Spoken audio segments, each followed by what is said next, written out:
Selamat malam semuanya, Shalom, salam sejahtera. Welcome to the BIC Good Friday. Selamat datang di acara Jumat Agung. So if you need a translation device from Indonesia to English, can you just raise up your hands and Usher will help you. Anyone? Yeah. Baik, kita akan memperingati hari kebesaran Tuhan pada hari ini. Hari Jumat Agung, hari Jumat yang sangat luar biasa. Di atas kayu salib dia telah menanggung dosa kita. Tuhan Yesus telah menanggung dosa, menggantikan kita. Hari Jumat yang sangat luar biasa. Seperti dalam 1 Petrus 2 ayat 24 dikatakan demikian. Ia sendiri telah memikul dosa kita di dalam tubuhnya di kayu salib. Supaya kita yang telah mati terhadap dosa, hidup untuk kebenaran. Bahkan oleh bilur-bilurnya, kita telah disembuhkan. Such amazing. Kita harus mengucap syukur dan berterima kasih akan Tuhan kita. Karena begitu besar kasihnya kepada kita. Bukan situ aja, ketika kita telah menyerahkan diri kita dan bertobat dan telah diampuni dosa kita, kita diangkat sebagai anaknya. Mari saya undang semua untuk bangkit berdiri. Mari kita satukan hati kita di dalam doa. Tuhan, terima kasih Tuhan atas hari yang indah ini. Kami mengucap syukur atas pengorbanan-Mu di kayu salib. Engkau telah menggantikan kami semua. Seharusnya kami patut mati Tuhan. Tetapi Engkau telah mengambil semuanya itu. Kami mengucap syukur akan kebaikan-Mu di dalam hidup kami Tuhan. Ampuni kami Tuhan. Kalau kami terkadang tidak mau taat kepadamu ya Tuhan. Biarlah pada hari ini Tuhan Engkau membukakan mata dan hati kami. Bahkan pikiran kami Tuhan untuk melihat kebesaran-Mu. Betapa besarnya kasih-Mu terhadap kami Tuhan. Pimpinlah acara ini dari awal hingga akhirnya. Biarlah Engkau berbicara kepada setiap kami. Bagi hati-hati kami semua, bukakan hati kami Tuhan. Soften every heart. Lembutkan setiap hati Tuhan. Supaya bisa menerima akan suara-Mu, isi hati-Mu. Kami mengucap syukur dan kami akan memulai ini di dalam nama Yesus Kristus. Sebelum Anda duduk, silakan berikan salam ke sebelahnya. Tuhan mengasihi Anda. Katakan ke sebelahnya, Tuhan mengasihi Anda.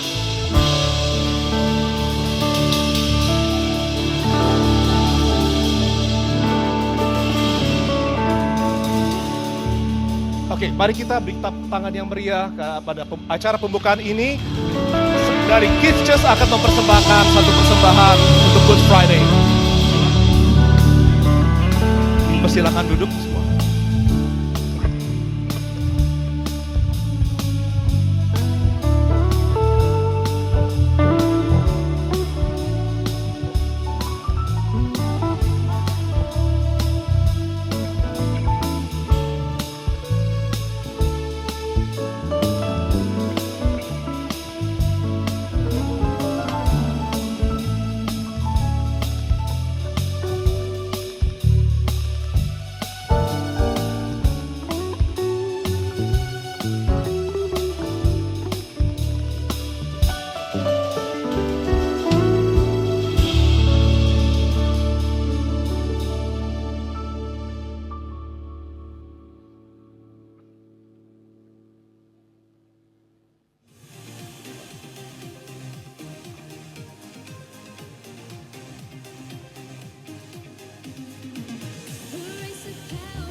mengingat apa yang Tuhan Yesus telah lakukan untuk kita semua 2000 tahun yang lalu. He took our place. Dia yang tidak mengenal dosa dijadikan dosa oleh karena begitu besar kasih Dia. Mari kita berikan pujian penyembahan yang terbaik bagi Tuhan. Kita datang ke salib Tuhan. Kita berikan pujian penyembahan hanya bagi Yesus Raja kita. Mari kita nyanyikan sama-sama. What can wash away?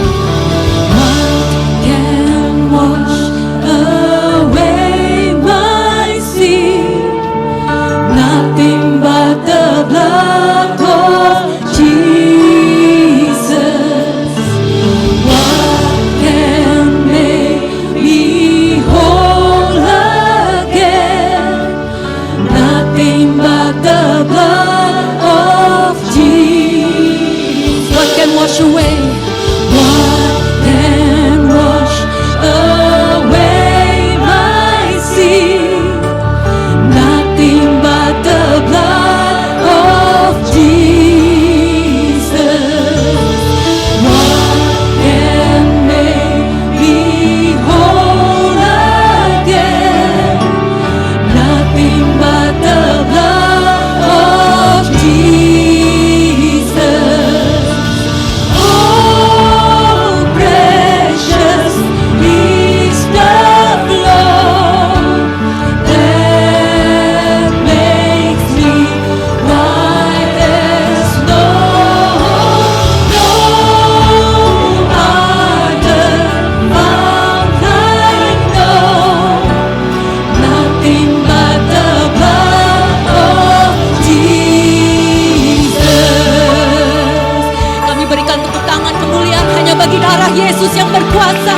Haleluya. Thank you Lord. Let's sing this again. For my pardon. For my pardon is I see nothing but the blood of Jesus. For my cleansing is my plea. Nothing but the blood of Jesus. Oh, precious is the blood that makes me white as snow. No other fount I know. Nothing but the blood of Jesus. Oh, how precious is your blood, Jesus, that makes me white as snow. No other fount I know. Nothing but the blood of Jesus. Oh, precious is the flow, Jesus. Darahmu Tuhan, that makes me white as snow. No other fount I know. Nothing but the blood of Jesus. There is nothing but the blood of Jesus. Nothing but the blood of Jesus. Sorakan haleluya, haleluya bagi darah Yesus. Terima kasih Tuhan. Kami percaya Tuhan salibmu selama-lamanya mulia Tuhan. Ada kuasa di dalam salib Yesus. Bahwa kami dekat kepada Engkau Tuhan Yesus. Yes, oh Lord Jesus. Terima kasih Tuhan. Bawalah aku Yesus dekat ke salibmu.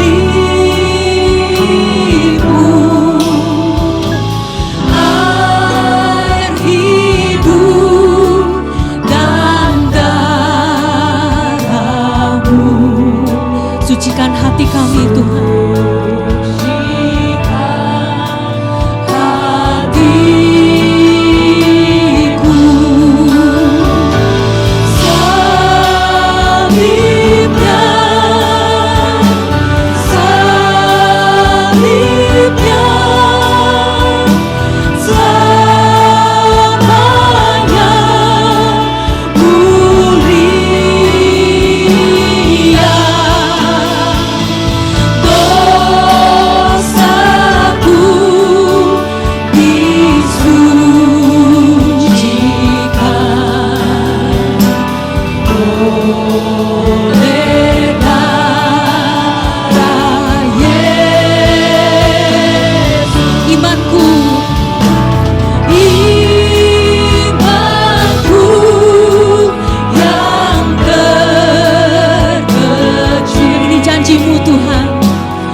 Salib-Mu Tuhan, kuasa salib-Mu Yesus.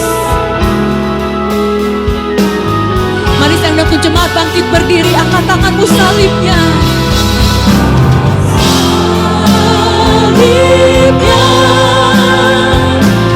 salibnya, selamanya mulia untuk dosa kami Tuhan. Oh terima kasih Yesus. Oh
suaramu, bagi kuasa darah Yesus, bagi salibnya yang mulia.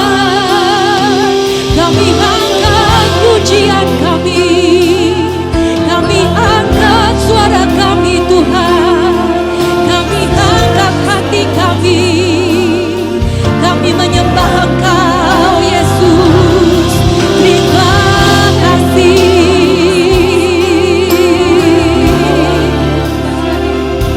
Oh, terima kasih untuk karya salib-Mu Yesus. Terima kasih Tuhan. Karena itu kami terus menyembah Engkau Tuhan. Karena kami tahu kami orang-orang yang diselamatkan Yesus. Oh, we have been redeemed, oh Lord. We have been redeemed. Terima kasih Yesus. Terima kasih Tuhan. Mari kita semua berbahasa roh.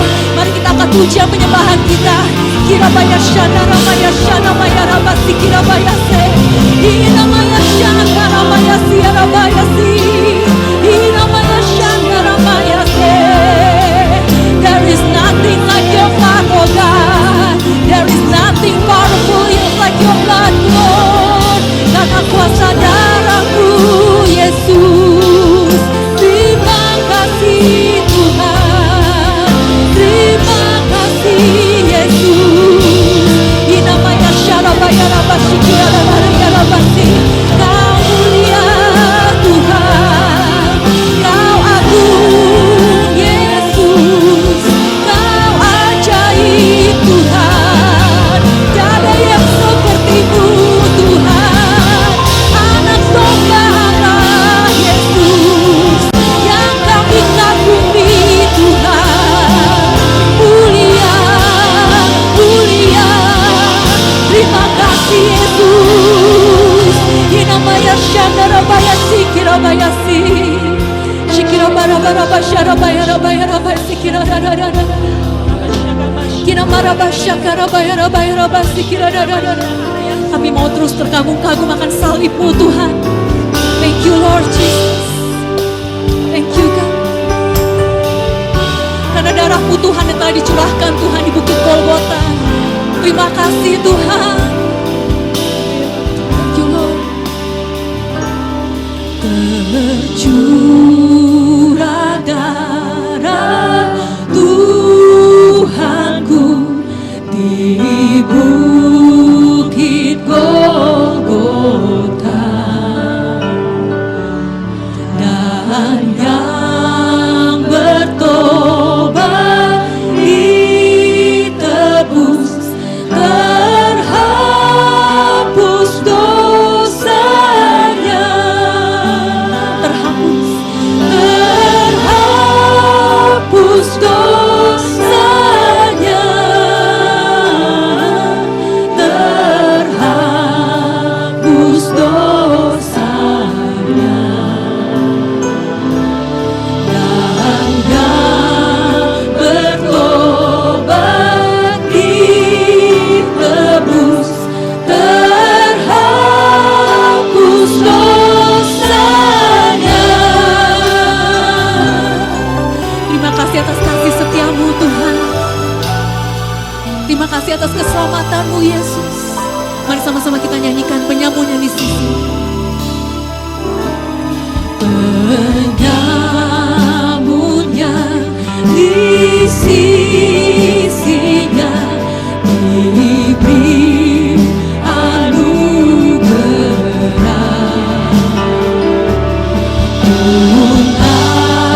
Aku yang penuh celah dibasuh darahnya.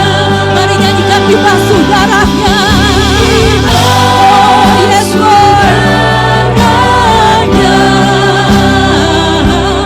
dibasuh darahnya.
in your cleansing flow.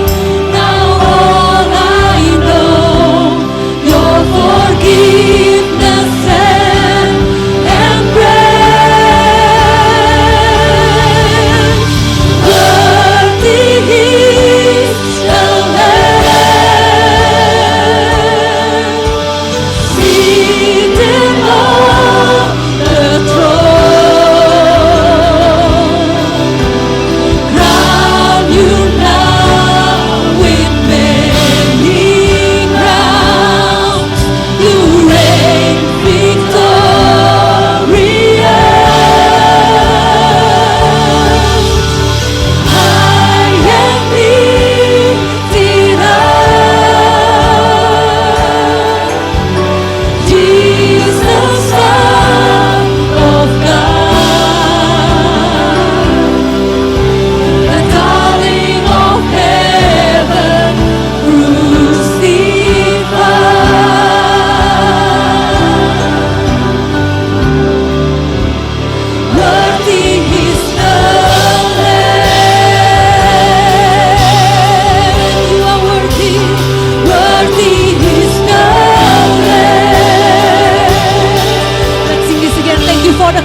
kami sembah Tuhan. Haleluya. Terima kasih Yesus. Terima kasih Tuhan. Terima kasih Yesus. Haleluya. Thank you Jesus. Terima kasih Tuhan. Atas kuasa salib-Mu ya Tuhan. Terima kasih atas anugerah-Mu ya Bapa. Jemaat dipersilakan untuk duduk.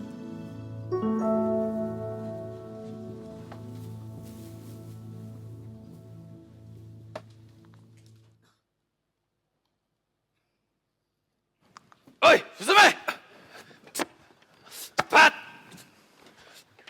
Move, move! Do not stop, do not stop! Cepat!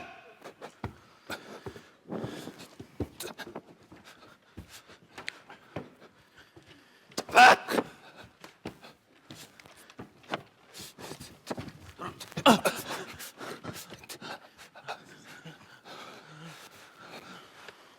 Sumpah, ngomong apaan sih dia? Suzume. Enak kali ya kalau bisa minum susu. Ini apa coba? Neraka. Tempat apa ini? Ini camp Jepang di Burma, bodoh. Tadi pas lewat kayaknya kita bakal disuruh jadi Romusha. Bakal jadi budak kita. Buat bangun rel kereta api menyeberangi sungai Kwai. Perhatian! Kalian semua ini adalah tahanan Jepang. Iya. Iya. Iya. Udah mas, berlebihan mas. Nanti Iya, jadi Sushita, nggak lucu Sushita. lagi. Apa tuh artinya? Mohon maaf. Aduh, kayak bukan itu deh. Bagi siapa yang berani macam-macam, kalian akan dihukum seberat-beratnya. Dan bagi siapa yang berani kabur, kalian akan ditembak mati. Wakataka! Mengerti?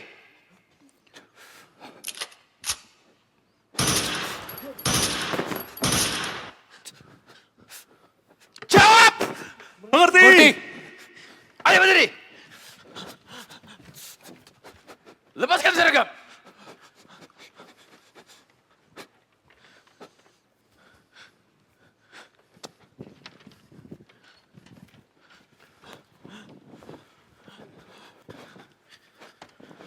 Jangan melakukan hal bodoh di sini, apalagi kabur.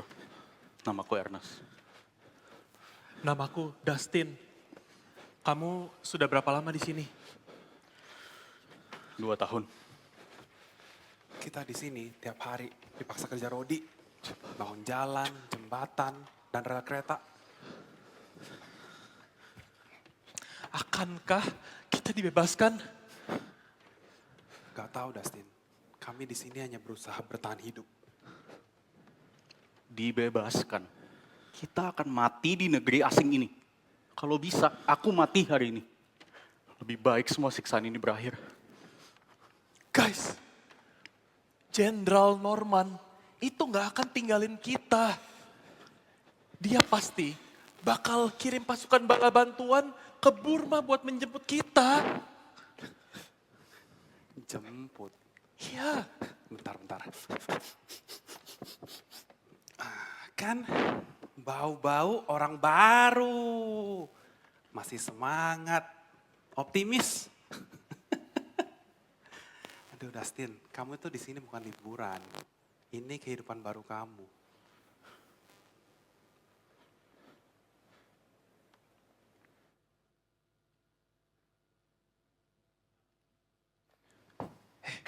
Kita bakal kerja apa? Entahlah. Nggak tahu. Kamu tahu kita bakal kerja apa? Damari!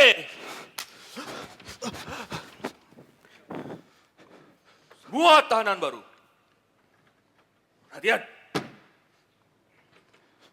Setiap pagi, alat-alat untuk bekerja akan dibagikan. Setelah selesai bekerja, alat-alat harus kembali lengkap. Tidak boleh ada yang hilang. Kalau sampai tidak lengkap atau ada yang hilang, akan dihukum berat-beratnya. Wakataka? Mengerti? Mengerti. Yes! Ayo semuanya, ambil alatnya. Cepat! Aduh, ribet, mana harus ngitung lagi. Untung ada ini.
Ini bener-bener nggak ada manusiawinya. Kita kerja seharian, cuma dikasih air seteguk. Sama apa coba? Kentang, 1 biji kentang. Bisa matilah lama-lama. Begini nasib jadi tahanan. Malah nyanyi sih. Kita nggak bakal hidup kalau kayak gini terus. Disiksa setiap hari. Kita harus memberontak. Kita harus kabur. Kalau sampai kedengaran, bisa ditembak mati kamu. Gak usah aneh-aneh lah. Lu nakut sih? Hah? Mau hidup kayak gini terus-terusan? Bukan hidup lagi namanya. Udah. Jam istirahat. Jangan pakai energi sia-sia. Ini waktu tuh berharga banget. Karena kita nggak bisa duduk lagi sampai matahari tenggelam. Nes, kamu diam aja. Kamu nggak apa-apa.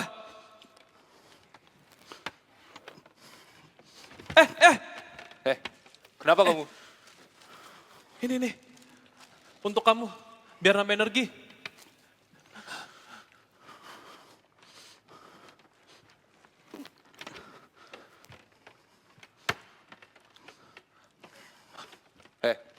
Awas ya sakit ya. Pingsan lah, apalah. Jangan jadi beban. Ino, sedang merencanakan apa kalian? Enggak Pak, kami hanya ngobrol-ngobrol biasa. Iya Pak. Ernest! Ernest! Tolong, sepertinya Ernest sakit. Hah? Sik. Nes. Ernest bangun. Hah? Dasar makhluk lemah. Sudah biarkan saja dia mati. Nanti juga kita langsung buang ke sungai. Saya mau, jangan. Saya minta izin untuk bawa dia ke balai pengobatan.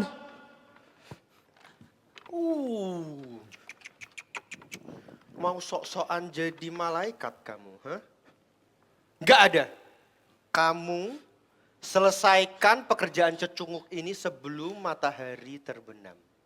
Kalau enggak ada makanan untuk kalian selama 3 hari.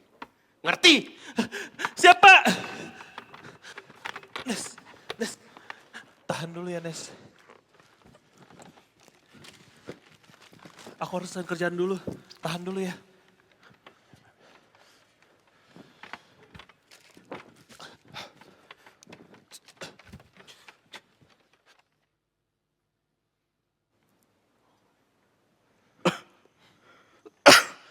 Nes,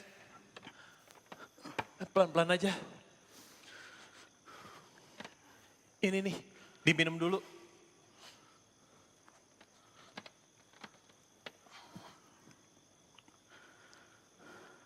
Sudah berapa lama aku tak sadarkan diri?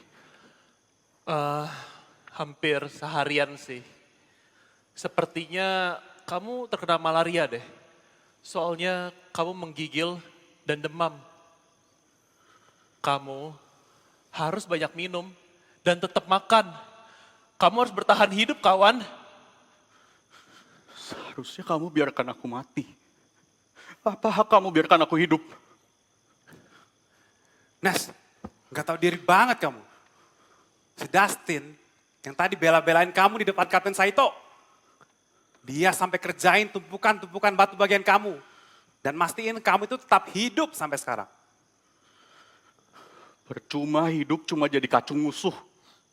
Sorry, tapi di neraka yang kayak gini, hal terakhir yang aku butuhkan adalah belas kasihan orang. Wah, kurang ajar. Mending tadi aku nggak usah bopong-bopong main hidup kayak dia ya.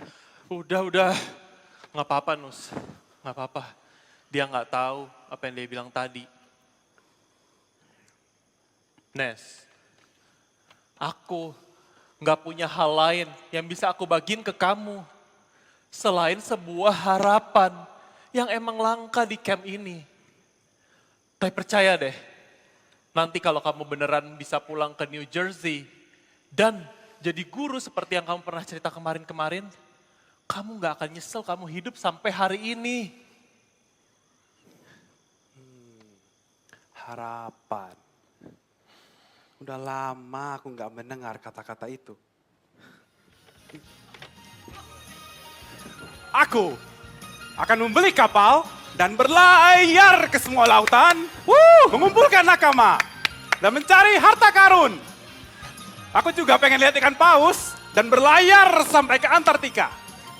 Oh, mantap Yunus. Kalau aku,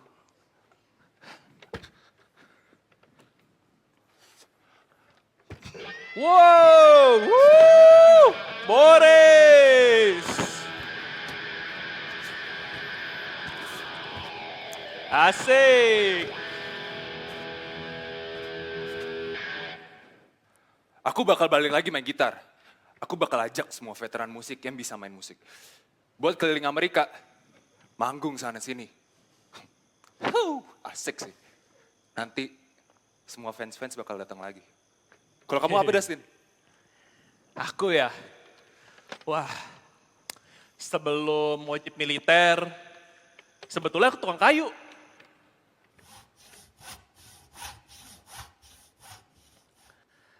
Aku nih, bayangin, nanti kalau aku pulang, aku mau bangun gazebo di belakang rumahku di Philadelphia.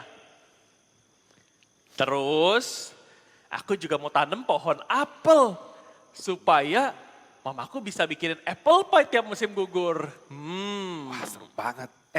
Nanti aku main-main ke rumah kamu ya. Biar makan apple pie buatan mama kamu juga. Oh, iya pasti ya boleh dong. Sip. Semua mimpi-mimpi palsu. Bodoh untuk mikirin gituan. Ngerusak mood banget sih. Kenapa sih? Ah udah, biarin aja. Itu pasti aslinya tuh lagi bayang-bayangin ngajar orang banyak di hall gede.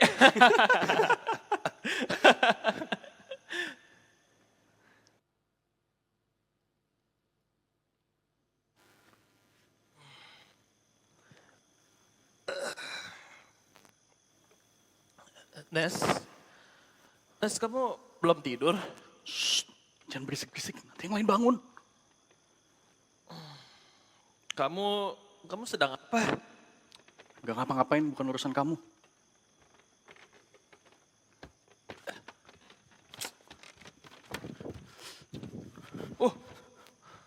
Wah, ini sih hebat banget nih. Ada literatur, ada rumus matematika. Ini kurikulum pelajaran ya? Jangan pegang-pegang barangku. Nes, sadar. Apa yang kamu tulis di buku ini, itu bisa berguna bagi banyak orang. Coba bayangkan, Edward di sel sebelah nanti bisa membaca karena tulisanmu. Kemudian Bobby bisa berhitung. Banyak dari mereka yang minim pendidikannya harus meninggalkan sekolah karena perang. Tapi Tin, Aduh, nggak ada tapi-tapi. Masa depan kita itu memang kelihatan suram. Tapi kita nggak bisa kehilangan harapan begitu aja. Karena yang bisa membuat kita bertahan itu hanyalah harapan.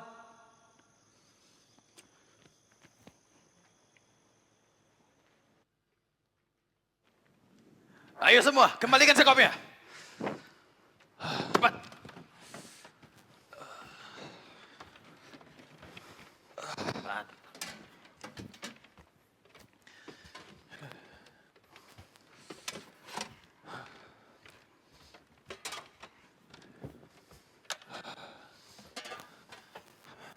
Aduh, akhirnya hari ini selesai juga.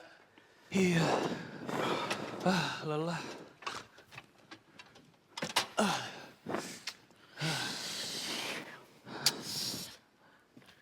Saito-san, Saito-san. Nah, nih Kore. Ada apa? Lapor komandan, ada berita buruk. Berita buruk. Hai aku, cepat bicara. Kita kehilangan satu skop.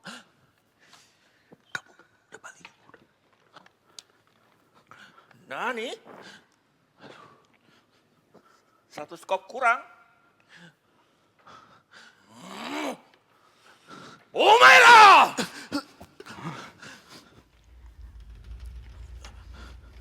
Satu skop ada yang kurang. Siapa yang menghilangkan sekop itu? Dari desu ka? Siapa? Hayashi! So desu ne. Kalian tahu hukumannya. Kalau ada yang hilang. Masukkan! Saya akan hitung sampai 3. Kalau tidak ada yang mengaku,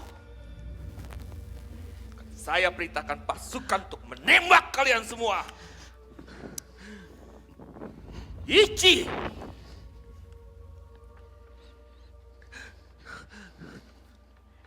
Ni! Saya komandan.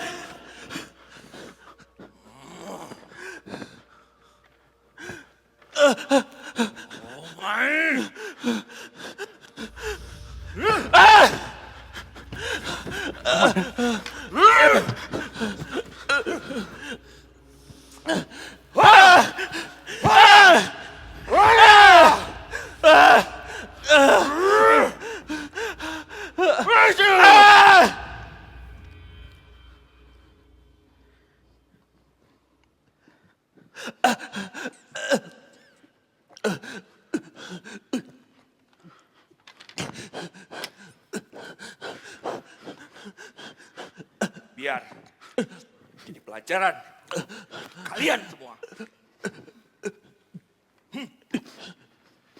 Sumimasen, Sumimasen, komandan. Nandesu ka? Mohon maaf, Komandan. Ternyata sekopnya lengkap. Tidak ada yang hilang.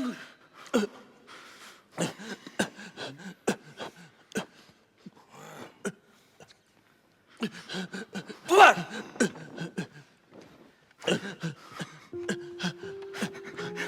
Dustin! Dustin! Apa yang telah kamu lakukan? Kenapa kamu maju? Kan bukan kamu yang menghilangkan skop itu.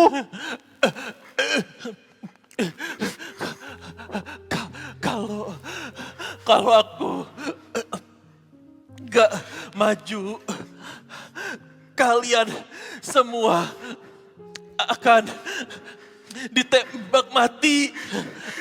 Tapi kenapa kamu harus mengorbankan diri untuk kami semua? Kalian semua sahabat-sahabatku. Yang penting kalian semua selamat. Dustin! Dustin! Dustin! Dustin! Dustin! Berita kematian Dustin tersebar ke seluruh camp. Seorang yang tiada bersalah bersedia untuk mati demi menyelamatkan yang lain. Semenjak kematian Dustin, suasana camp berubah. Bayang-bayang maut dan kekerasan masih mengawang-awangi kami. Tetapi kami perlahan dilepaskan dari cengkeramannya yang mematikan. Seperti tunas yang tumbuh di padang pasir yang tandus. Semua orang melalui camp yang dahulu terasa seperti neraka dengan harapan baru. Boris yang jago musik selalu nyanyi himne tiap malam. Dan seringkali tahanan-tahanan lain ikutan bernyanyi. Yunus, seorang petualang, dia akan menceritakan petualangan-petualangannya kepada para peserta camp. Dan sepertinya dia sudah mendapatkan kru untuk pergi menyeberangi Samudra Pasifik untuk mendarat di Antartika. Sekarang, malam-malam kami diisi dengan angan-angan. Dan harapan kita ke depan penuh dengan tawa. Terkadang, ada 1-2 malam terasa sangat sunyi. Disitulah aku membayangkan Dustin. Karena 1 tahun setelahnya, pasukan Amerika datang untuk menjemput kami, para tahanan perang. Sehingga kami bisa pulang ke kota asal kami, masing-masing. Hari ini, saya di depan kalian semua, para mahasiswa di Princeton University. Saya ingin katakan bahwa saya sangat bersyukur masih bisa hidup sampai hari ini. Baik pengorbanannya maupun pernyataannya saat saya sakit malaria adalah sebuah hadiah.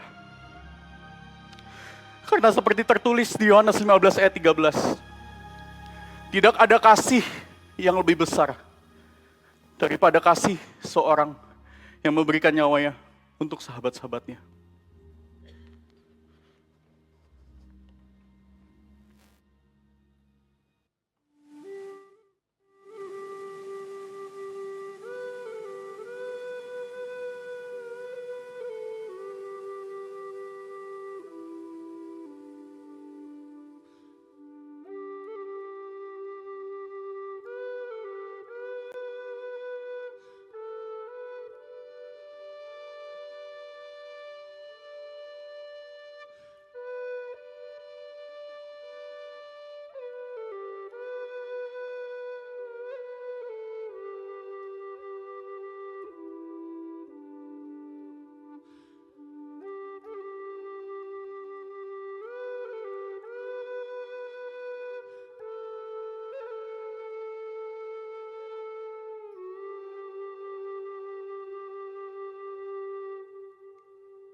Mari kita berdoa.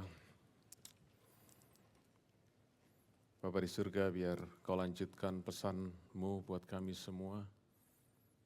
Setelah kami menyaksikan drama yang dipentaskan, kami tahu bukan sekedar pertunjukan, tapi berita Injil buat kami semua. Biar Engkau berbicara lebih dalam lewat firman-Mu buat kami semua malam hari ini. Biar apa yang kami rayakan malam ini kematian Tuhan Yesus yang membawa keselamatan buat kami, boleh sungguh-sungguh hidup di dalam hati kami semua. Di dalam nama Tuhan Yesus. Amin. Saudara, setiap kali kita menyaksikan kisah-kisah kepahlawanan, kisah yang heroik, bukan hanya kita melihat sebuah kisah, tetapi itu bukan hanya kita mengerti dengan pikiran kita, tetapi juga berbicara menyentuh hati kita. Dan tema Jumat Agung kita tahun ini adalah Kristus mengambil tempat kita. Kristus mengambil, Christ took our place. Dan tempat apa yang diambil Tuhan Yesus adalah tempat penghukuman, the place of condemnation. So when Christ took our place, He took our condemnation. Dan saya ingin bagikan kepada saudara satu kisah dari Alkitab yang tercatat di 4 Injil. Saya percaya setiap kisah yang tercatat di Injil Matius, Markus, Lukas, Yohanes adalah semuanya penting. Tetapi ada kisah-kisah tertentu, saudara-saudara, dicatat di 4 Injil ini. Dan saya percaya ada satu pesan yang penting buat kita semua, untuk kita mengerti apa yang Tuhan ingin kita belajar, dan ingin kita tahu dari apa yang Tuhan sampaikan lewat firman tersebut. Nah, kalau saudara mengingat peristiwa menjelang penyaliban, maka Tuhan Yesus pada hari di mana Dia tersalib, pagi-pagi benar, oleh para pemimpin Yahudi, ya, imam-imam kepala yang ada di Bait Allah, maka mereka membawa Tuhan Yesus ke sebuah tempat pengadilan, di mana di situ yang menjadi pemimpin adalah seorang bernama Pontius Pilatus. Dia disebut gubernur atau wali negeri yang menjadi wakil dari kekaisaran Romawi yang pada waktu itu berkuasa. Dan disitulah mereka menghadapkan Tuhan Yesus dan mereka memberikan segala macam tuduhan. Tuhan Yesus mengajar tidak membayar pajak kepada kaisar. Tuhan Yesus mencoba memberontak dan mengangkat dirinya menjadi raja. Dan yang lain-lain, membuat kekacauan, menyesatkan orang. Yang semua tuduhan tidak benar, dan Pilatus sendiri sudah memeriksa Tuhan Yesus dan mendapati tidak ada kesalahan apapun padanya. Tetapi memang tujuan daripada imam-imam kepala pada waktu itu hanya satu, yaitu mereka ingin Tuhan Yesus dihukum mati dengan disalibkan. Karena itu mereka hanya menuntut kepada Pilatus supaya Tuhan Yesus disalibkan. Mereka berteriak berkali-kali, salibkan dia, salibkan dia, salibkan dia. Tapi mereka tidak bisa memberikan alasan apapun. Nah, Pilatus mulai terdesak karena seruan daripada orang banyak itu. Dan dia mencoba untuk bisa keluar dari masalah tersebut. Dia menghadapi satu dilema yang sangat berat, karena di satu sisi dia tahu Tuhan Yesus tidak bersalah, Tuhan Yesus tidak melakukan sesuatu pun yang patut dihukum mati, Tuhan Yesus tidak patut dihukum mati, tetapi di lain pihak tekanan daripada orang banyak, suara orang banyak begitu keras dan begitu membuat dia ketakutan. Pada akhirnya Pilatus mengambil satu jalan, yaitu dia merasa dia bisa keluar dari persoalan dilematis ini. Yaitu dengan apa? Di dalam Matius pasal 27 ayat 17 dikatakan dia menawarkan kepada orang banyak, pada orang Yahudi. Dia berkata begini, karena ini hari istimewa, hari yang khusus, maka aku memberikan satu tawaran buat kamu. Ada 2 orang yang kuhadapkan dan kamu boleh pilih siapa yang aku lepaskan hari ini. Jadi ada 2 orang terhukum, ya. Yang satu namanya Barabas, yang satu namanya Yesus. Kamu ingin Yesus dihukum, tapi ada satu orang yang sebenarnya sudah terhukum. One man is already condemned, itu namanya Barabas. Sekarang siapa yang kamu pilih di antara 2 orang ini yang harus aku bebaskan? Saudara-saudara, siapa Barabas itu? Di dalam Alkitab disebutkan, di dalam 4 Injil semua menyebutkan siapa Barabas ini. Ya, who is he? Dan bukan namanya, okay, tetapi siapa dia? Di Matius pasal yang ke-27 ayat 16, saudara, dikatakan Barabas itu seorang yang terkenal kejahatannya. Kalau dalam istilah bahasa Indonesia sudah banyak kenal ini. Ini penjahat kelas kakap. Ini bukan hanya sekedar saudaraku maling ayam gitu ya, atau sekedar pencuri, ini penjahat besar. ya, terkenal kejahatannya. Dan bagaimana kejahatan bisa terkenal? Pasti kejahatan yang besar. Pasti bukan hanya sekedar mencuri, pasti bukan hanya sekedar menipu, ya saudara-saudara, tapi kejahatan yang besar. Yaitu apa? Saudaraku, di dalam Yohanes pasal 18:40 dikatakan dia adalah seorang penyamun. Bahasa Inggrisnya apa? Kata robber, ya, perampok. Ya, seorang yang mengambil milik orang lain dengan paksa. Dan pasti saudaraku bukan hanya kalau dia mengambil milik orang dengan paksa, kalau orang yang mau diambil miliknya itu menolak, pasti akan dibunuh. Dan Injil Markus menulis, dia adalah seorang yang membunuh, dia seorang pembunuh. He is a murderer. Injil Lukas juga mencatat demikian. Yang terakhir, yang paling penting, dia adalah seorang pemberontak. Dia adalah sebenarnya yang memberontak kepada kekaisaran Romawi. Ingat, tadi orang-orang Yahudi membawa Tuhan Yesus dan menuduh Tuhan Yesus sebagai pemberontak. Padahal dia tidak pernah mengajarkan pemberontak atau menghasut orang untuk memberontak. Dia bahkan berkata kepada orang-orang Yahudi waktu mereka mau menjebak Tuhan Yesus dengan bertanya, apakah kami harus membayar pajak kepada kaisar? Tuhan Yesus berkata, berikan kepada kaisar apa yang menjadi milik kaisar. Siapa yang sebenarnya pemberontak? Barabas. Jadi saudara-saudara, semua yang dituduhkan oleh orang-orang Yahudi yang patut untuk dihukum mati sebenarnya adalah Barabas.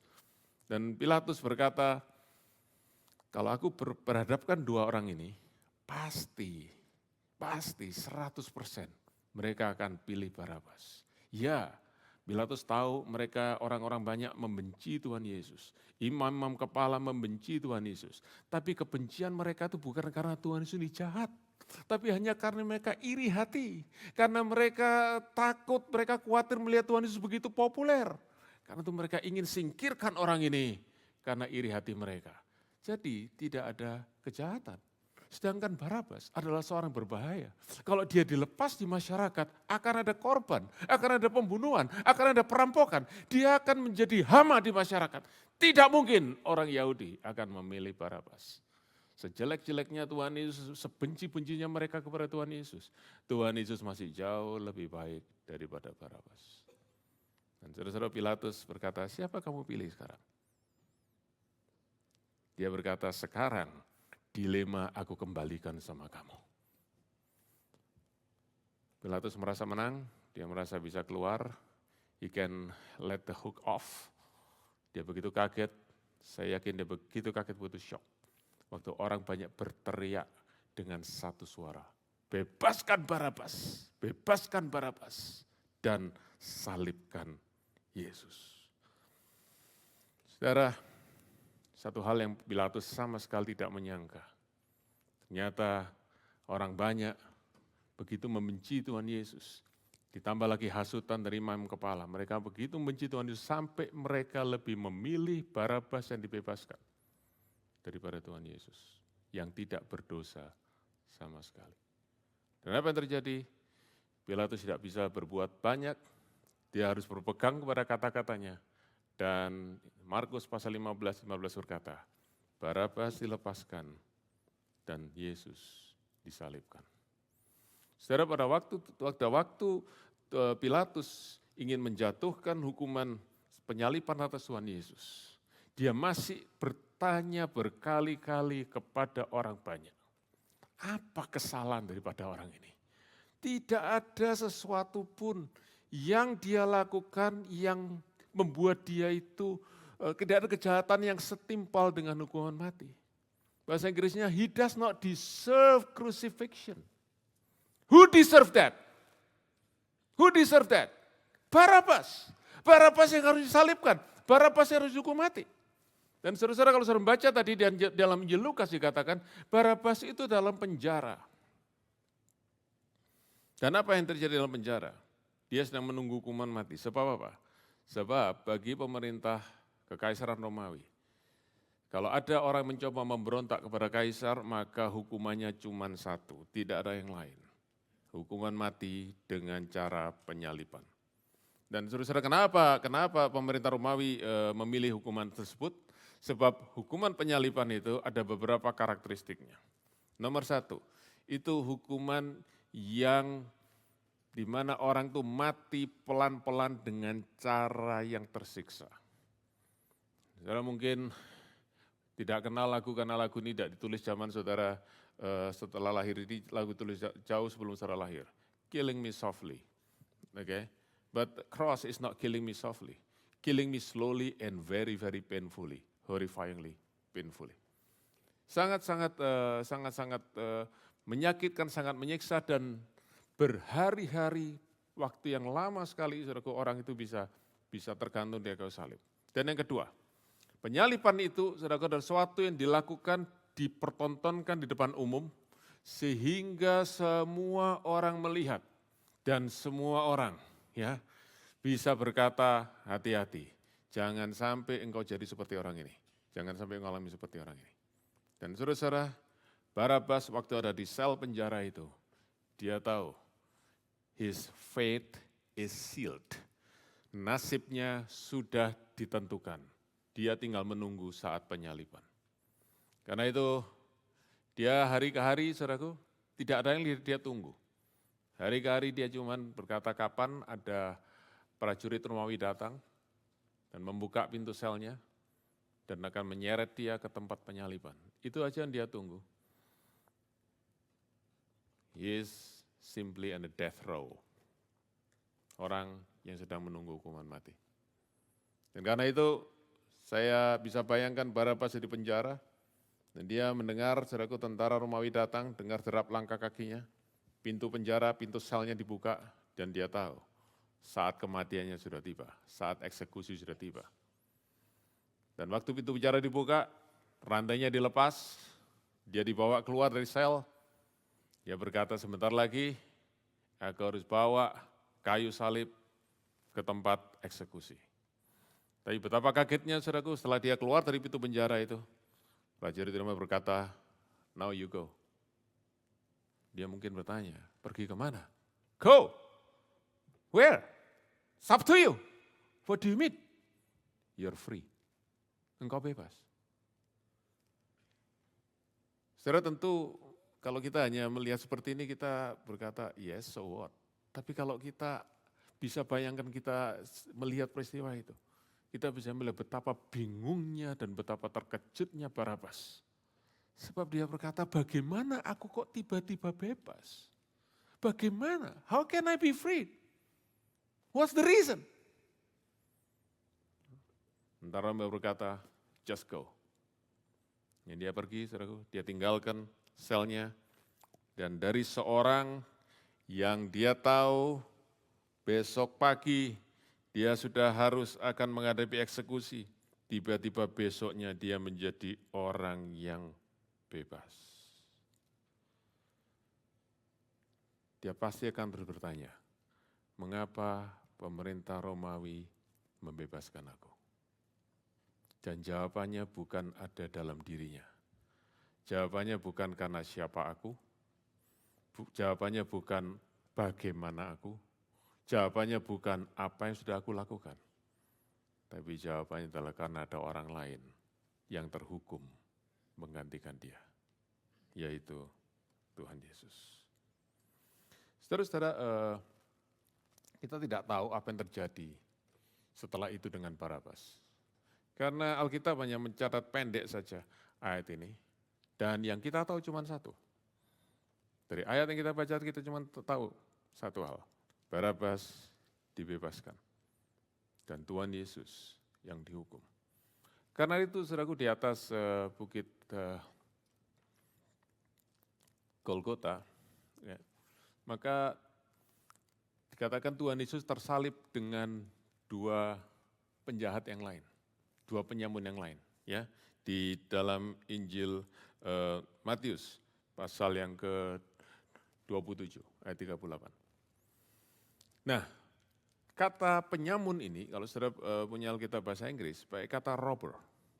Berarti mereka itu adalah orang-orang yang setara dengan Barabas. Barabas itu sama persis dengan dua orang ini. Oke? Nah, saudara perhatikan. Di atas Golgota ada 3 salib. Dan di atas 3 salib itu ada 3 orang yang dihukum mati sebagai kriminal, sebagai penjahat besar. Tetapi saudaraku di atas kayu salib itu juga, di atas bukit Golgota juga ada percakapan di antara 2 penjahat yang disalib di sebelah kiri dan sebelah kanan Tuhan Yesus. Yang satu berkata menghina Tuhan Yesus, satu mengejek Tuhan Yesus, berkata, kalau engkau anak Allah, lepaskan diri dan selamatkan kami juga. Ayo, tunjukkan kehebatanmu. Tapi yang satu berkata, kamu enggak takut kepada Allah. Kamu enggak sadar bahwa kamu ini sebenarnya ada di bawah penghukuman. Tidak takutkah engkau pada Allah? Oke? Kita ini memang selayaknya dihukum. Kita ini kalau disalibkan, kita ini pantas terima. We deserve this. Tetapi orang ini, yang di tengah ini, Tuhan Yesus, dia tidak bersalah sedikit pun. Dengan kata lain begini, saudaraku. Di atas 3 salib itu, 2 salib diberikan kepada orang yang memang pantas dihukum. 1 salib kepada orang yang sebenarnya tidak harus dihukum. 2 orang harus ada di salib itu, yang 1 orang sebenarnya tidak ada di situ. Siapa yang harusnya ada di salib yang ketiga? Barabas. Itu salib untuk Barabas. Tetapi dia tidak tersalib. Barabas justru bebas, Barabas justru lepas. Saya ingin tanya kepada saudara, apakah karena Barabas lebih baik dari 2 penjahat yang lain? Sama sekali tidak, not at all. Tapi kenapa 2 penjahat yang lain tersalib? Kenapa 2 penjahat lain yang terhukum dan Barabas tidak? Bukan karena Barabas baik, bukan karena Barabas melakukan lebih, tapi karena ada orang yang menggantikan dia, yaitu Tuhan Yesus. Karena itu saudara-saudara, perhatikan, salib yang di tengah itu adalah salib untuk Barabas. Dia yang seharusnya dihukum, dia yang berhak dihukum, tetapi dia menerima sesuatu yang dia tidak berhak, yaitu kebebasan. Dan Tuhan Yesus menerima sesuatu yang seharusnya dia tidak tanggung, yaitu penghukuman. Terjadi pertukaran, terjadi tempat yang dipertukarkan. Dan Tuhan Yesus mengambil tempat Barabas. Semua yang harus diderita oleh Barabas, semua penyiksaan dan semua penghukuman harus diderita oleh Barabas, diterima oleh Tuhan Yesus. Dan Barabas tidak mengalami sedikit pun. Dia lepas, dia bebas. Karena Tuhan Yesus mengambil tempatnya. Saudara, kalau kita melihat kisah ini, apa yang kita bisa pelajari? Kisah ini, saudaraku, ditulis di 4 Injil ini untuk memberi kepada kita satu arti, satu meaning yang lebih dalam daripada kebebasan yang Barabas terima karena Tuhan Yesus yang mengambil tempat penghukumannya. Barabas, dia bebas daripada penghukuman yang sementara di dunia, penghukuman secara fisik, dia bebas daripada itu. Tetapi kisah ditulis untuk menunjukkan kepada saudara dan saya, ada satu hal yang lain yang lebih besar lagi yang Tuhan sudah kerjakan lewat salib daripada Tuhan Yesus. Saya tidak tahu perasaan saudara, tapi sedapat-dapatnya kalau saudara bisa membayangkan, bagaimana seandainya kita ada di tengah kerumunan orang banyak itu, dan kita lalu bertemu dengan Barabas. Apa yang kita katakan kepada Barabas? Berapa banyak saudara akan berkata seperti saya? Saya akan berkata kepada dia, you know, it's not fair, tidak adil. Kamu seorang penjahat bisa lepas, sementara Yesus yang begitu baik, dia disalibkan. Itu tidak adil, tidak pantas. Kamu yang harusnya tersalib, Yesus yang harusnya bebas. Siapa saudara yang sependapat dengan saya? Tetapi tahukah saudara,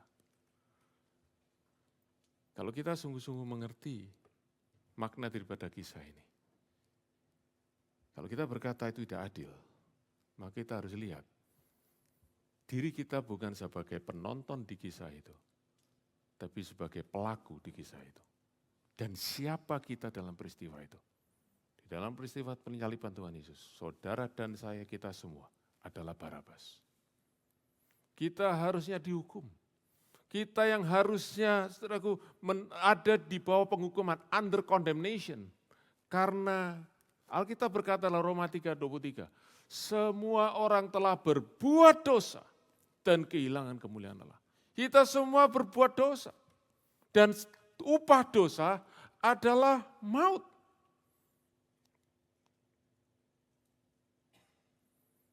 Saya ingin berhenti sejenak, saudara-saudara, untuk kita perhatikan sungguh-sungguh hal ini. Sebab di masa-masa sekarang ini, kalau orang bicara tentang dosa, mereka itu tertawa. Mereka berkata, apa itu dosa? What is sin? Ya ada kesalahan, ya ada kelemahan, ya ada kekurangan, ya ada sesuatu yang enggak pas. Tapi dosa, apa itu? Dan saudara tentu salah satu hal yang sering menjadi keberatan bahkan bahan ejekan untuk kita orang-orang Kristen adalah orang berkata, mengapa Allahmu itu mengirim orang ke neraka? Mengapa Allahmu itu menghukum orang di neraka? Orang saudaraku berkata tidak ada yang namanya dosa. Sampai mereka mengalami akibat daripada dosa. Sampai saudaraku mereka mengalami kejahatan yang menimpa diri mereka. Baru mereka berkata, kami menuntut keadilan. Kami menuntut orang yang berbuat jahat dihukum. Baru saudara mereka berkata, there is a punishment for sin. Tapi saya ingin berkata kepada saudara semua, bahwa saudara hanya bisa berkata seperti ini, seperti yang Alkitab katakan. Di dalam Ibrani 9:27, manusia ditentukan untuk mati satu kali. Setelah itu, mereka harus menghadap tahta pengadilan Allah. Anak-anak muda, Raja Salomo berpesan di akhir daripada kitab Pengkhotbah. Dia berkata, hai anak-anak muda, turutilah keinginanmu, puaskanlah masa mudamu. Tetapi ingat satu hal ini, ingat. Satu hari nanti Allah akan membawa engkau ke pengadilan. Engkau harus mempertanggungjawabkan semua perbuatanmu, semua yang engkau habiskan dalam hidupmu. Everything will be brought to the judgment of God. Saya sungguh-sungguh ingin kita merenung malam ini. Sebab kalau kita bicara tentang penghukuman Allah, saudara-saudara, itu sesuatu yang kita harus renungkan dengan sungguh-sungguh.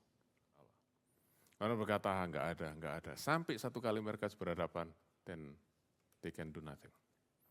Tapi buat saudara dan saya hari ini, buat kita semua yang tahu bahwa kita ini adalah orang berdosa, dan kita tahu kita menghadapi maut sebagai upah daripada dosa, maka pertanyaan kita cuma satu, bagaimana kita bisa lepas dari maut?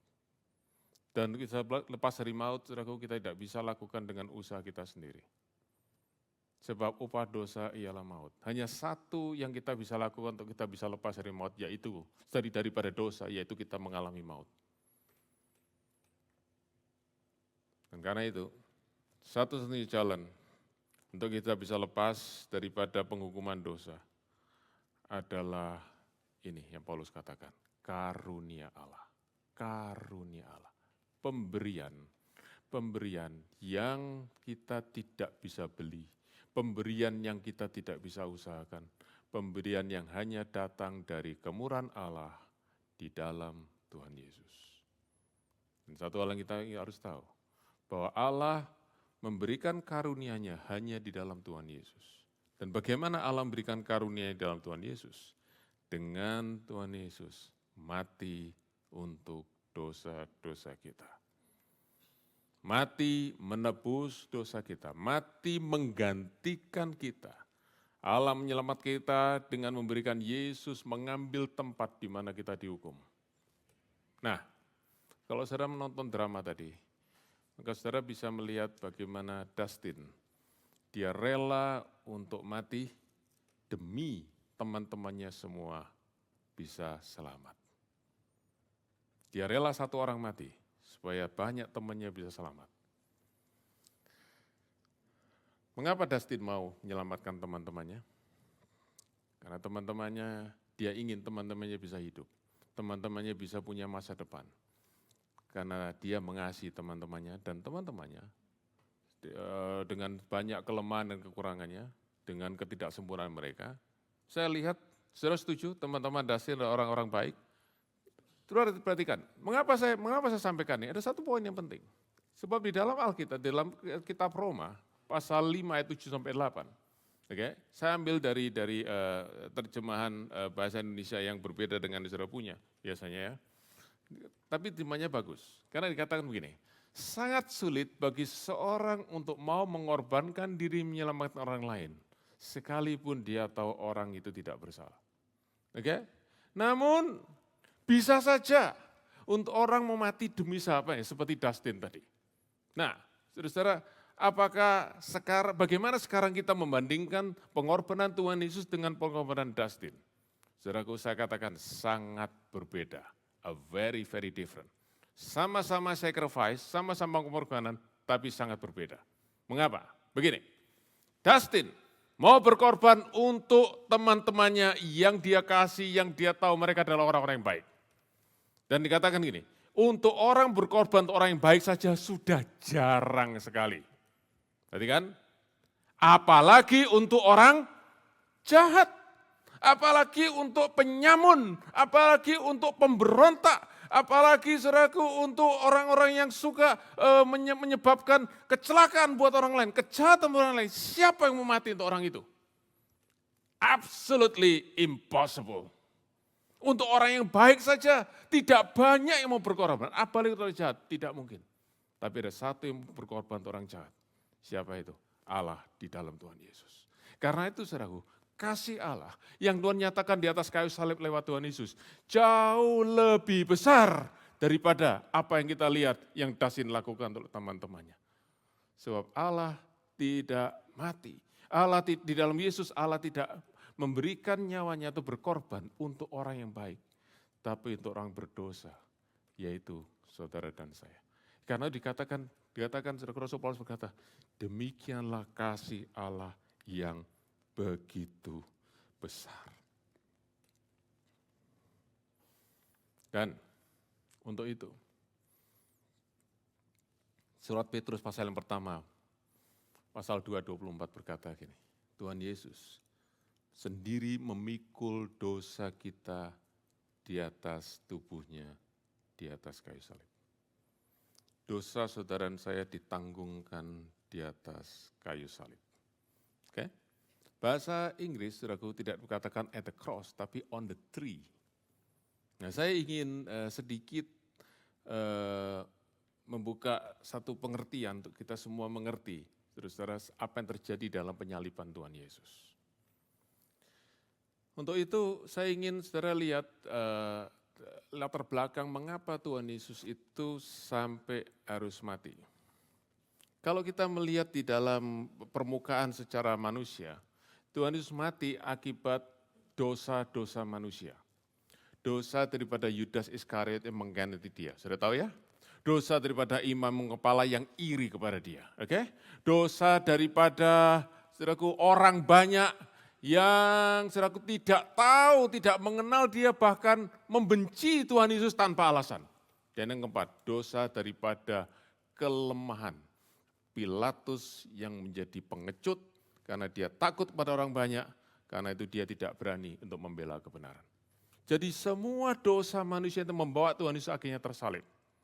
Yang menunjukkan apa saudaraku? Tuhan Yesus tersalib bukan karena dosanya, tapi karena dosa manusia.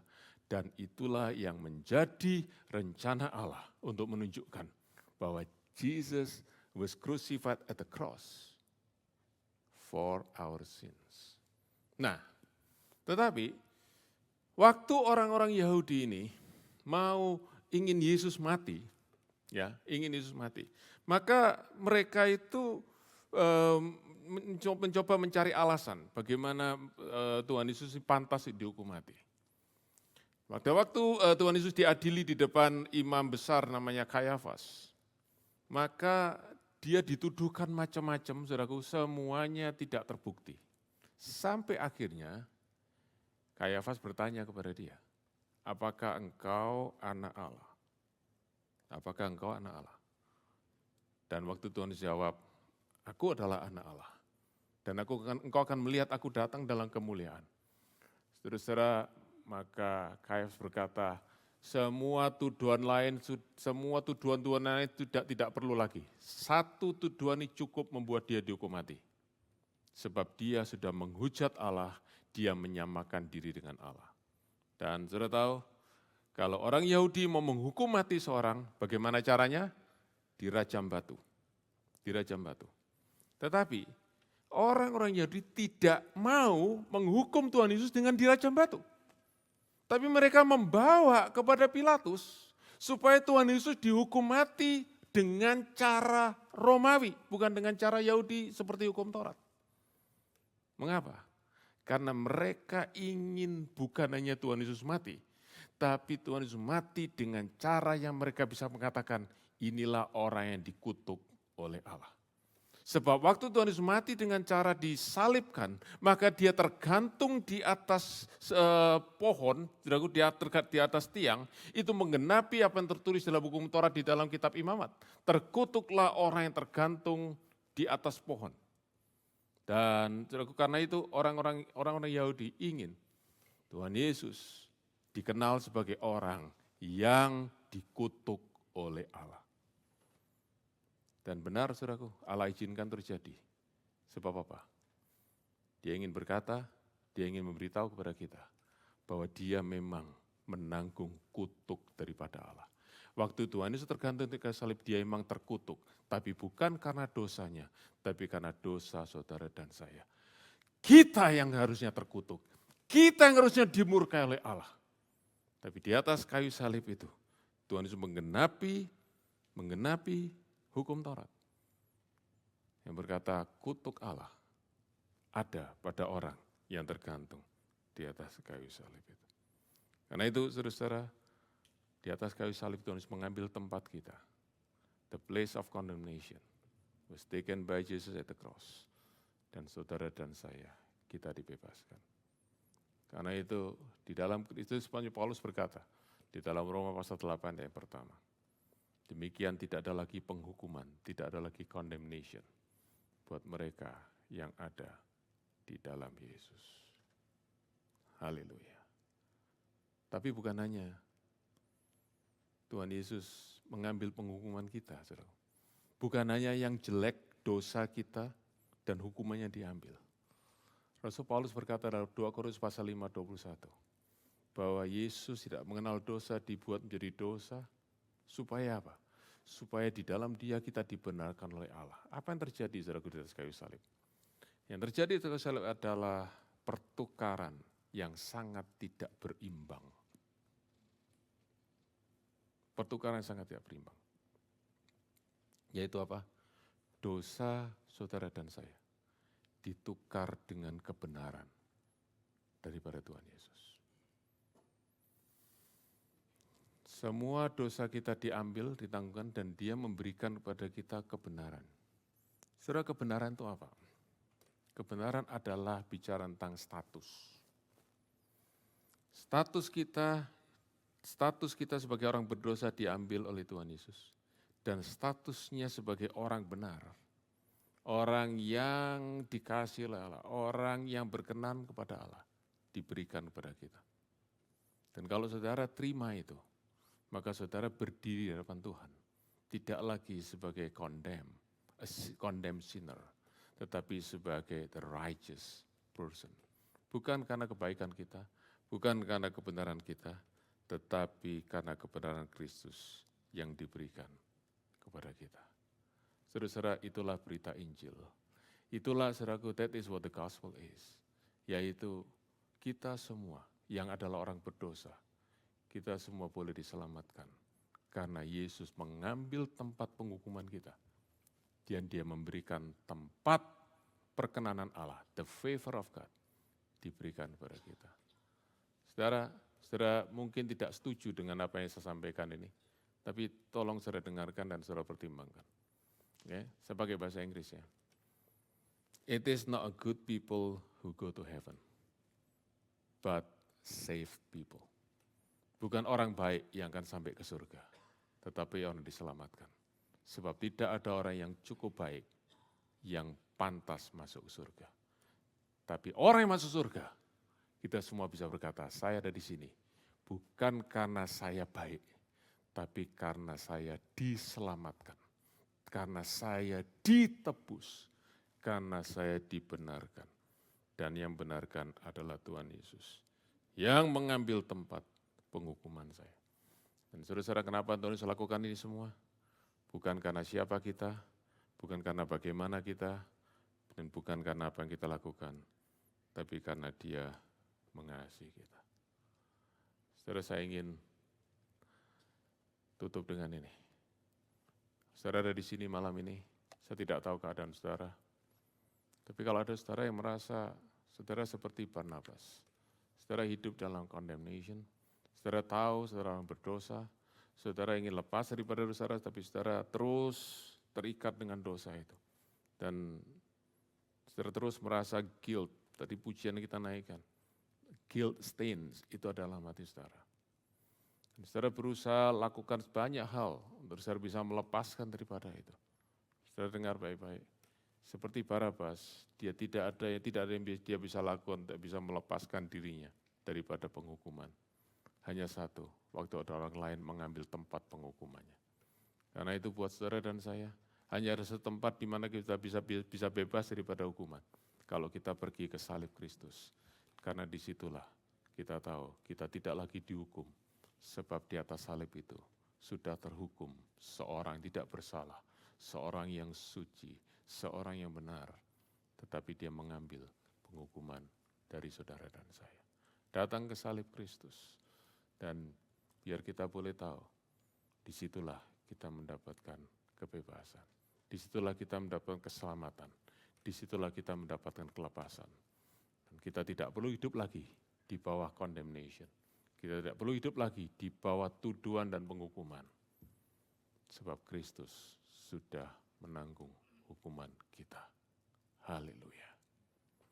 Saudara, kalau saudara sudah percaya kepada Tuhan Yesus, kita semua bersyukur untuk keselamatan Tuhan beri buat kita. Saya cuma ingin pesan satu hal, biar kita tidak pernah pergi daripada salib Kristus. Kita tidak pernah kehilangan kekaguman kita dengan salib Kristus. Setiap kali saudara melihat salib Kristus, jangan lupa kita berkata, Tuhan, Engkau mati di sana, menggantikan aku. That cross was my place that you take. Salib adalah tempatku. Salib adalah tempat di mana aku harus terhukum. Tapi Engkau ambil itu dan sekarang aku bebas. Tuhan, siapa aku ini?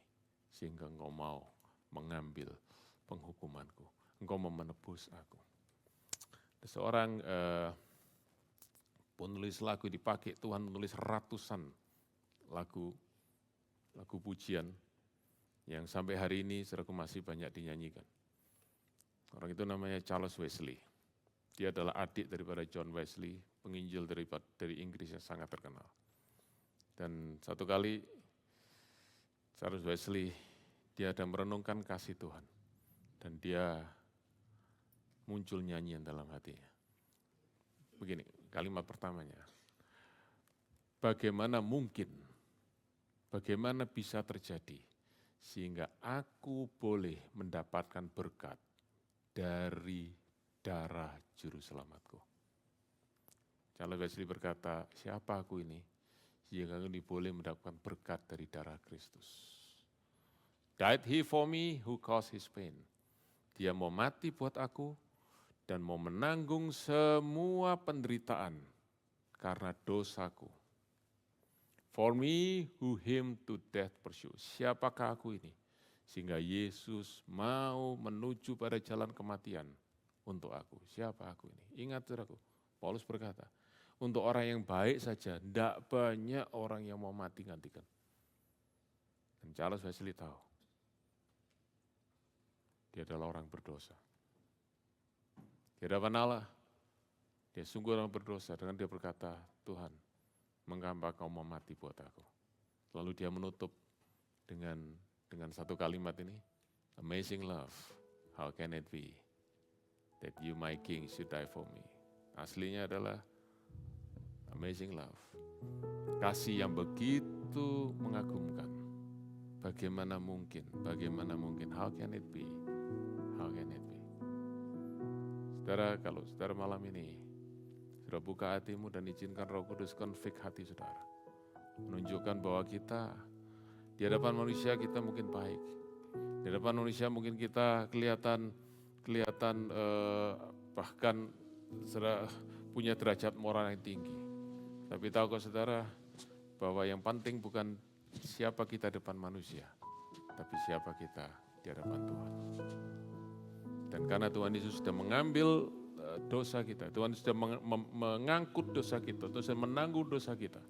Sekarang kita tidak lagi berdiri in the place of condemnation, tapi kita berdiri at the place of favor and blessing of God. Saudara hari ini datang kepada Tuhan, saudara yang percaya kepada Tuhan Yesus, saudara datang kepada Tuhan, dengar.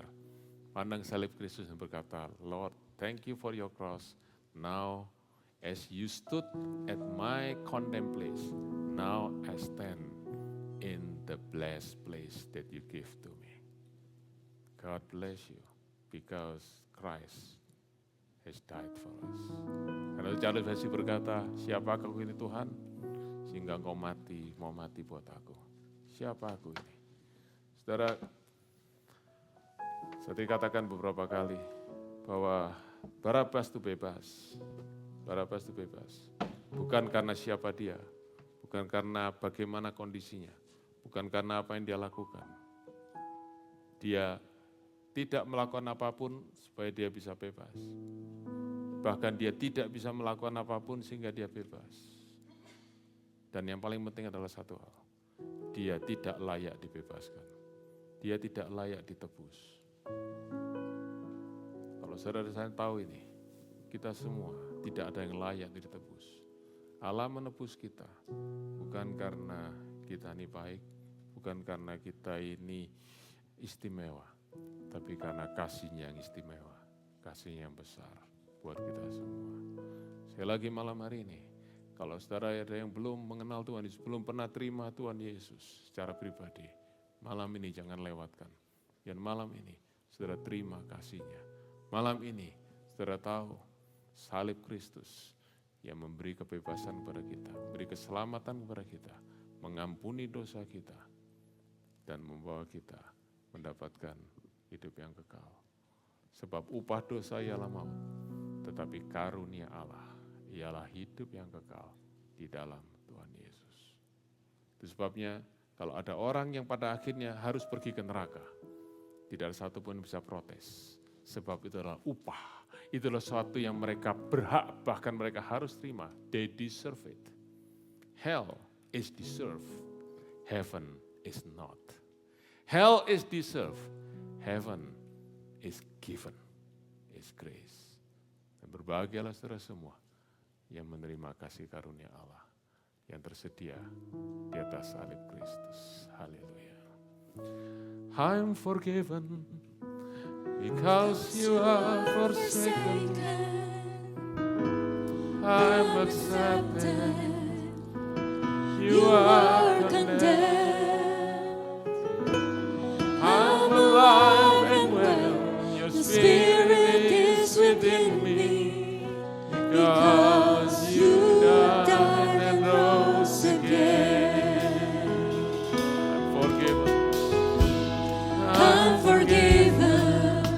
Because you are forsaken. I'm accepted. You were condemned.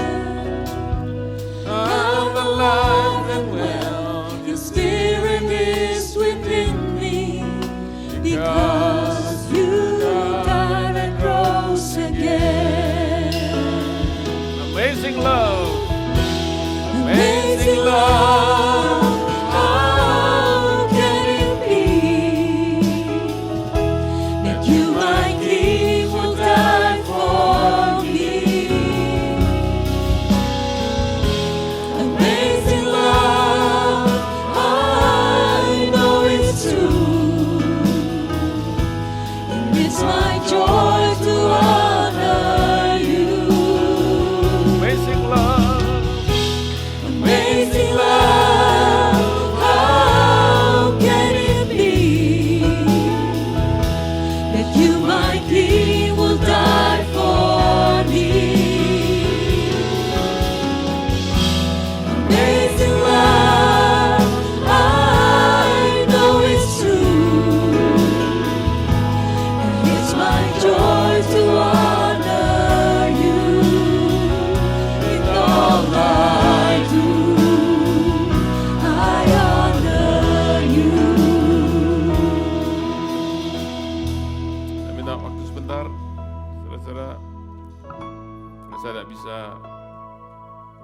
lewatkan kesempatan ini.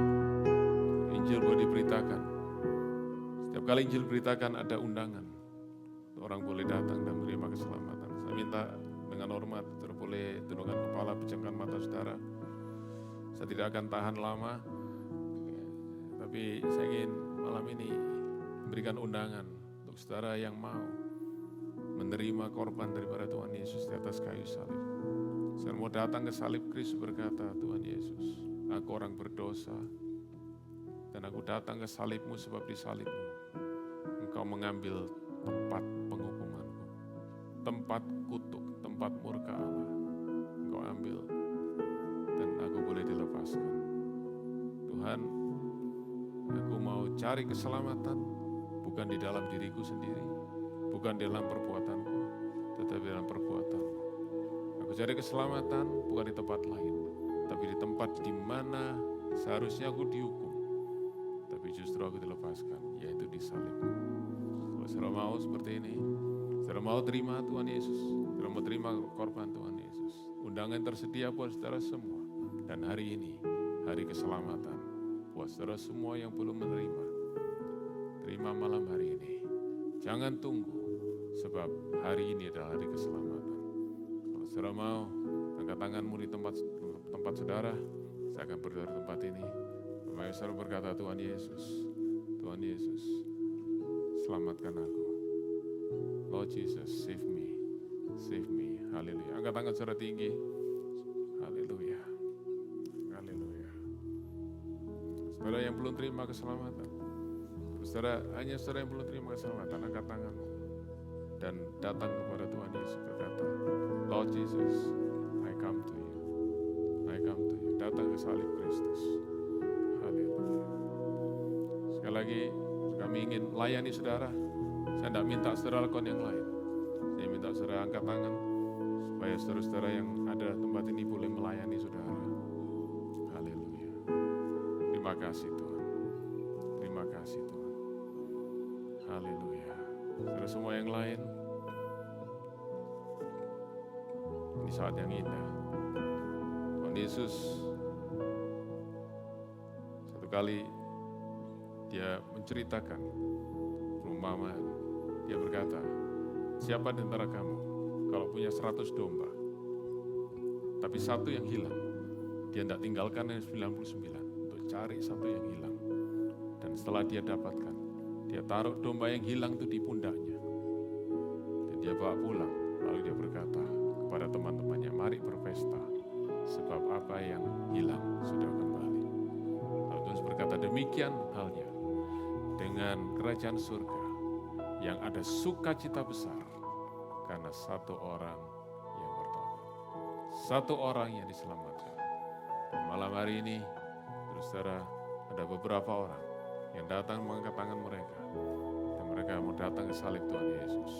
Saya percaya surga bersukacita malam hari ini. Dan kita semua yang dari tempat ini juga ikut bersukacita, amin. Kita boleh bersukacita bersama-sama dan berikan tepuk tangan untuk Tuhan. Terima kasih. Haleluya. Dan jangan lupa saudaraku, tema Jumat Agung hari ini, yang saudara jangan pernah lupa, Christ took our place. Kita tidak lagi ada di dalam pengumuman. Waktu kita berdiri di depan, when we stand before God, we are no longer condemned. We are blessed. We are favored. Hallelujah. We are deeply, deeply loved because Jesus has taken our place. Hallelujah. Mari kita bagi sama-sama. Yang undang sudah diberkati malam ini. Kita boleh berikan tepuk tangan apresiasi untuk saudara-saudara kita. Thank you so much.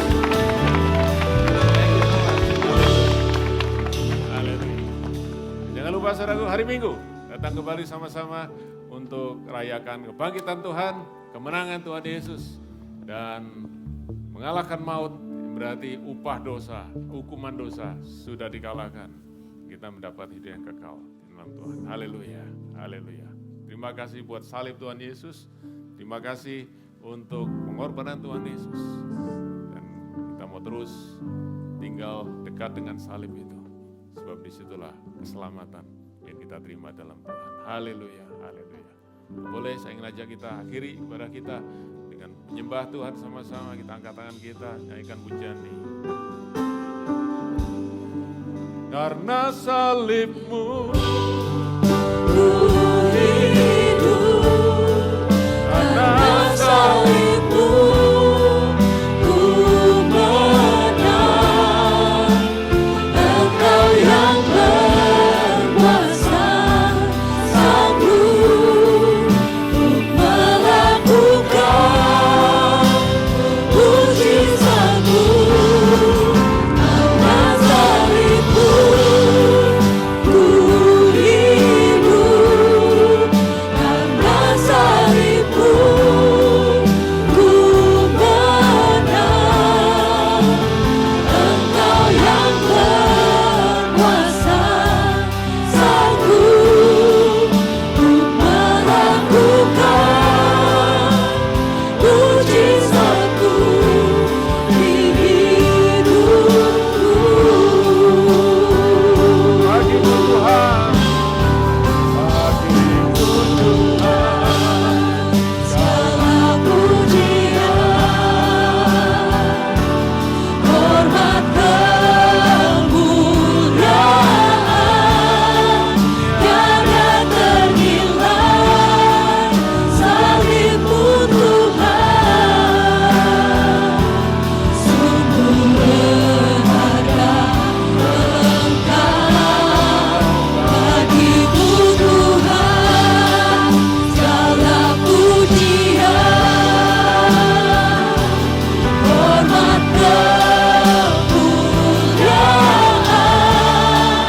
tiada ternilai salibmu Tuhan. Sungguh berharga Engkau, Yesus. Bagimu Tuhan, segala pujian, hormat kemuliaan, tiada ternilai salibmu Tuhan. Sungguh berharga Engkau, bagimu Tuhan, segala pujian, hormat kemuliaan, tiada ternilai salibmu Tuhan. Sungguh berharga Engkau, Yesus.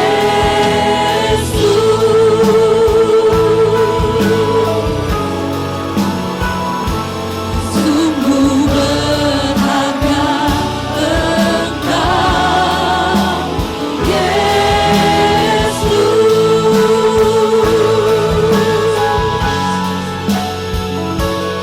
Sungguh berharga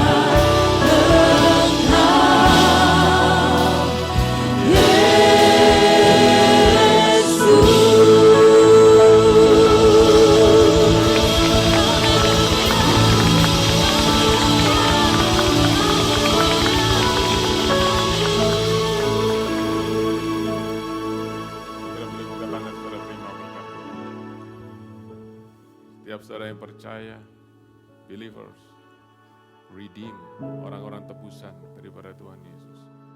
Pulanglah dengan kasih Kristus yang mengalir dari salibnya.